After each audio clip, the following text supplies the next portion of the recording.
Ever wondered what's on a logic test for a 7-year-old? Well, let's break one down. It's not just about finding the right answer. It's about how we think. We're going to break this down into 4 key mental skills that these questions are really testing. First up, spotting visual patterns. This is a huge skill for problem solving in general. Okay, so this one's all about seeing multiple patterns happening at the same time. Tricky, right? So how do you solve it? Well, you just have to break it down into simple, separate rules. And if you follow those 2 rules, you land right on the answer. That's visual deconstruction. All right, let's move on and see how this same kind of logic works with numbers and letters. This is called sequential reasoning, and it's key for everything from math to just following a story. Let's start with the number sequence. The pattern here is pretty clear. Can you see it?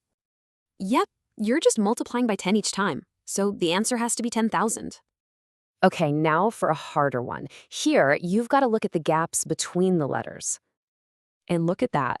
The gap between the letters just increases by 1 every single time.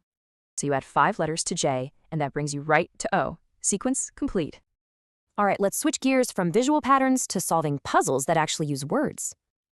This is a classic logic puzzle. The goal? Just put these people in order by age. The trick is to turn those sentences into a simple greater than list. Makes it super clear. So, with that logic laid out, we can finally answer the big question. And the statement is true. Rena is definitely older than Tina. Our final skill is classification. Basically, it's all about finding the odd one out. This kind of question tests how well you can spot relationships and find what doesn't belong. See, 3 of these are things you'd find on a dining table. 1 of them, not so much. Which means bed is our outlier. It just doesn't fit in with that particular group. So you see, these simple kids' puzzles, they're the real building blocks for complex adult thinking.